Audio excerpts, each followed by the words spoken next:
Hi everyone, this is Faith Mullins, and I just wanted to give you an update on the webinar I sat in on. It's Project Connect Light Rail Austin, and I'm staying on top of the news so you don't have to. The Austin Light Rail update is there are 5 light rail options that are being considered by May the 2nd, and the public has a chance to chime in on these, and then there will be an approval made in June. The Imagine Austin wants Austin to be mobile and connected, and they want to connect activity centers from north and south. The CapMetro says that 22.3 million trips were made in 12 months, and that is outpacing many other parts of the country, and 73% pre-COVID rideship. Project Connect are Metro Rapid Lines in the process and light rail, and it's all part of the Project Connect. The light rail is not the same as the red line that you see from Leander down into Austin downtown.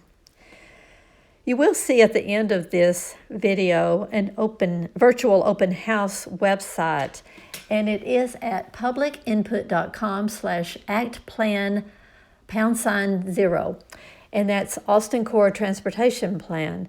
You can go to that and see the virtual open house that they have set up for this. It's very interesting. I'm concerned about what is going to happen about the transportation around Austin. It's tops in my mind for my business. And if you have any questions you need to ask me, just give me a call. My business card is at the end of this video, and I will be glad to see if I can answer or get you some answers. Thank you.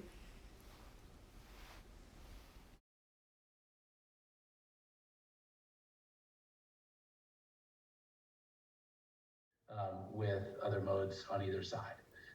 And this is, again, similar to what is done in many other cities around the world and around the country, where the light rail is sharing the street in the dense urban core with other modes.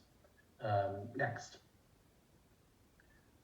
So, and this is a view of the option where if we're crossing at the west side of downtown on South First in Guadalupe, where we would come across on a bridge and then across the river, across the lake, and then transition to at grade just west of South First, sort of in Auditorium Shores Park, and then turn on Riverside to go east, and then be surface running on the street.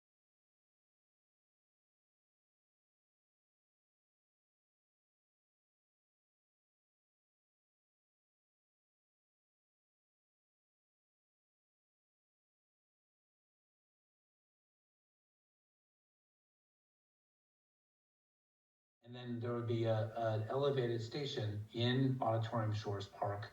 And so we would stay elevated and then cross South First Street elevated and then transition down to the streets between Barton Springs Road and South Congress. So you could.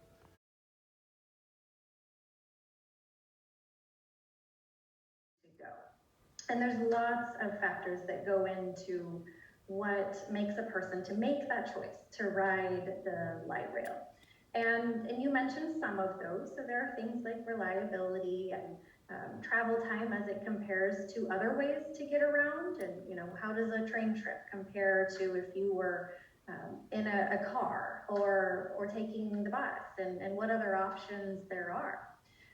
And the grade separation or being elevated or underground for the light rail as compared to being at the street level does impact those things, but there are many factors at play where downtown. So in the section that we're talking about potentially being separated is fairly short.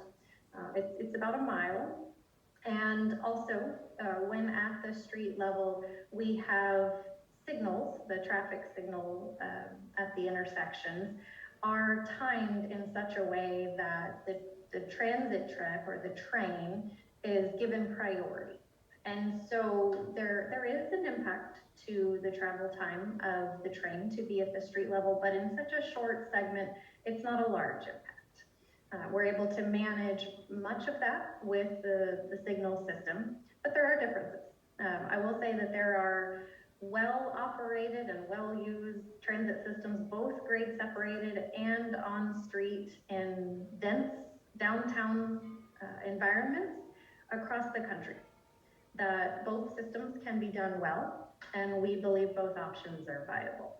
Some other places are Salt Lake City, San Diego, Phoenix, Minneapolis, many other places do have on-street options for light rail through their downtowns, and they can be operated safely. There's also some considerations that make people want to ride a system in terms of how easy is it to access, and really being able to get to stations easily as they're walking around the downtown area.